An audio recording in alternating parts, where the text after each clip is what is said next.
Hey everyone, I'm working to hit 1,000 subscribers and I need your help to get there. If you enjoy this content, please hit that subscribe button right now. Look, the Blue Jays just made a move that nobody saw coming at 2 in the morning, and I need to talk about this right now because this changes everything we thought we knew about their offseason plans. Kazuma Okamoto is coming to Toronto, and honestly, I've been up all night just thinking about what this means for the roster, for the Kyle Tucker situation, for Bo Bichette, for everything. So stick around, because we're diving deep into this signing and what it tells us about where the front office is really headed.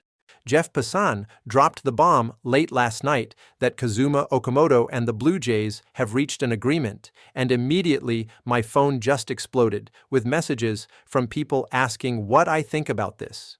We were literally talking about this possibility yesterday because his posting window was closing this Sunday, and Toronto had been connected to him, but I don't think anyone actually expected them to pull the trigger this quickly. This is aggressive. This is the Blue Jays saying they're serious about competing right now. Let me tell you who Kazuma Okamoto is as a player, because if you're not familiar with Japanese baseball, you need to understand what Toronto is getting here. Since 2018, this guy has been an absolute force in the NPB. We're talking OPS numbers of 934, 828, 900, 871, 805, 958, 863 across different seasons. These aren't fluky numbers. This is sustained excellence over nearly a decade of professional baseball. Last year, at 29 years old, he hit .322 with a .411 on-base percentage. Think about that gap between batting average and on-base percentage. That's 90 points, which tells you this guy has elite plate discipline and knows how to work counts and get on base. Now, he only hit 15 home runs last year, but here's the context everyone needs to understand. He only played about half the season due to some injuries. If you extrapolate that over a full 140-game NPB season, you're looking at about 30 home runs. He's consistently been a 25 to 35 home run guy throughout his career in Japan. The power is absolutely legitimate. What makes him special, though, is the bat-to-ball skills. This fits perfectly with what David Popkins has been trying to build in Toronto's offensive philosophy. They want guys who can make contact, who can control the strike zone, who don't give away at-bats. Okamoto checks every single one of those boxes. Defensively, he's primarily a first baseman, but he's played third base and even some outfield over in Japan. From what scouts say, he's actually a pretty solid defender at first base with decent range and reliable hands. The versatility gives the Blue Jays options with how they construct their lineup and their defensive alignments, which is huge when you're trying to maximize matchups over a 162-game season. We don't have contract details yet, and that's going to be crucial for understanding the bigger picture here. But if we look at comparable NPB position players who've come over recently, the deals haven't been astronomical. Munetaka Murakami, who you could argue was a more hyped prospect, got 2 years and $34 million from the Cubs. If Okamoto comes in somewhere around that range, maybe 2 years at 15 or 16 million per year, that's incredible value for what he brings. You're getting a proven bat with a high floor and legitimate power upside without mortgaging your financial flexibility for the next 5 or 6 years.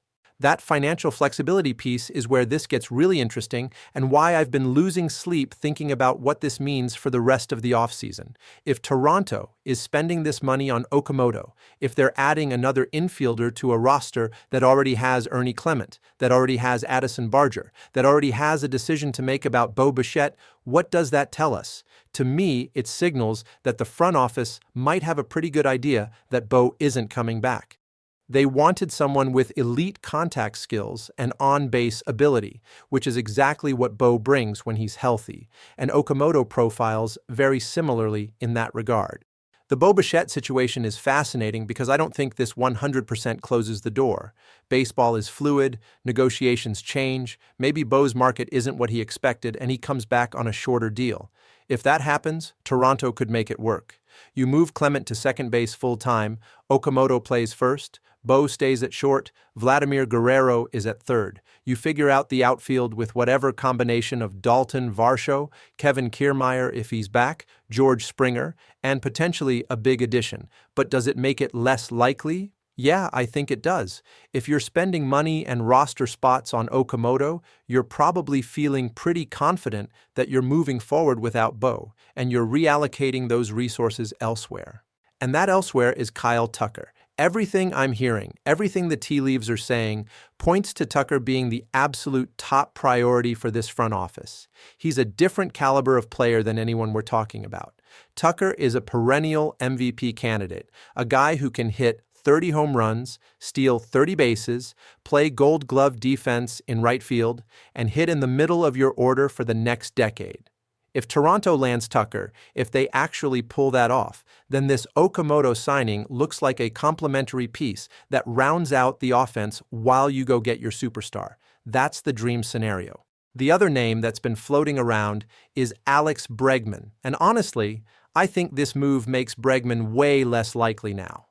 You're talking about another third baseman, another infielder, and if you've already got Okamoto and you're not bringing back Bo, do you really need to spend $200 million or whatever Bregman is going to cost on another corner infielder?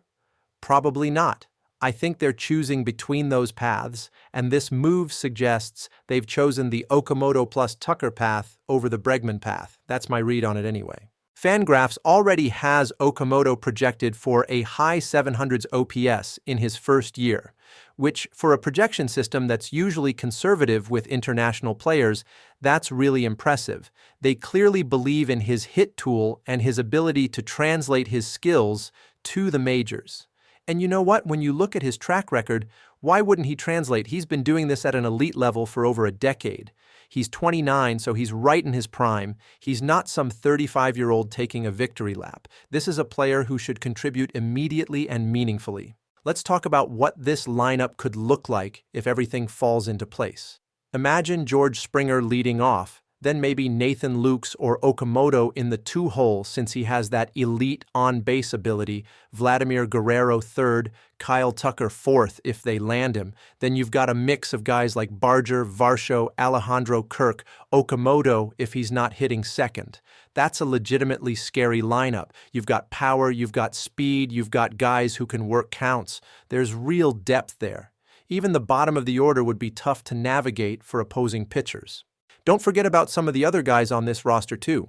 Santon del Castillo barely played last year because of injuries, but he showed legitimate power potential when he was healthy. If he can stay on the field, that's another bat. Leo Jimenez is still developing and could take a step forward. There are internal options that could surprise people, and now you're adding Okamoto to that mix. The offense should be significantly better than last year even before you factor in a potential Tucker addition. The pitching side is already looking solid, too, which is why this offseason has been so encouraging. They got Roki Sasaki, which is still surreal to say. They brought in Shane Bieber, who, if healthy, is an ace. They added depth arms, they improved the bullpen.